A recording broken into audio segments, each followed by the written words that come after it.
जी हम दोनों पेशे से डॉक्टर हैं। हम लोग भाग्यशाली हैं क्योंकि हमें मरीजों का स्वस्थ हो जाने पर आशीर्वाद मिलता है। कुछ मरीज व उनके संबंधी मरीज के ठीक न होने पर हमारे प्रयत्न को समझते हैं, परंतु कुछ लोग कटु वचन दिल से बद्दुआएं बोलकर जाते हैं। ये बात हमें विचलित करती है। महाराज जी, एक बार आपने कहा था कि किसी के दिल से निकली बद्दुआएं इंसान को भोगनी पड़ती है। नहीं, वो उस बद्दुआ तब लगती है जब आप सता रहे हो,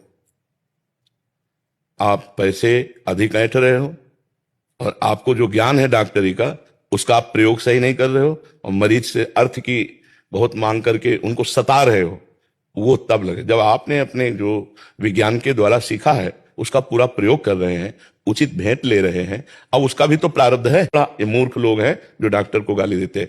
कुछ डॉक्टर ऐसे, हम आपकी बात नहीं कहते, जो हैं स्वभाव में प्रमादी है, अर्थलोलुप है। आप ईमानदारी से मरीज को भगवान समझकर जितना ज्ञान है उतना ठीक प्रयोग कीजिए और जितना उचित पैसा लगता है उतना उचित ले लीजिए। यदि वो नहीं देने लायक है, थोड़ा रहम भी कीजिए, दया भी कर दीजिए। इसके बाद अगर कोई बद्दुआ देता है तो ऐसे बद्दुआ देने से कुछ नहीं फर्क पड़ता।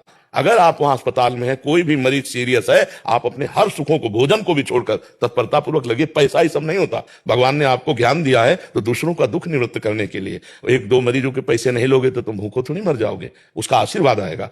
तुम डॉक्टर कोई भगवान नहीं है कि जान बचा ही लेगा या रोग ठीक ही कर देगा। डॉक्टर एक विद्या है, उसका प्रयोग करेगा। अगर आपका प्रारब्ध है तो बच जाओगे, प्रारब्ध नहीं तो नहीं बचोगे, चाहे जितना उपाय कर ले। जी हम दोनों पेशे से डॉक्टर हैं। हम लोग भाग्यशाली हैं क्योंकि हमें मरीजों का स्वस्थ हो जाने पर आशीर्वाद मिलता है। कुछ मरीज व उनके संबंधी मरीज के ठीक न होने पर हमारे प्रयत्न को समझते हैं, परंतु कुछ लोग कटु वचन दिल से बद्दुआएं बोलकर जाते हैं। ये बात हमें विचलित करती है। महाराज जी, एक बार आपने कहा था कि किसी के दिल से निकली बद्दुआएं इंसान को भोगनी पड़ती है। नहीं, वो उस बद्दुआ तब लगती है जब आप सता रहे हो, आप पैसे अधिक ऐंठ रहे हो और आपको जो ज्ञान है डॉक्टरी का उसका आप प्रयोग सही नहीं कर रहे हो और मरीज से अर्थ की बहुत मांग करके उनको सता रहे हो। वो तब लगे जब आपने अपने जो विज्ञान के द्वारा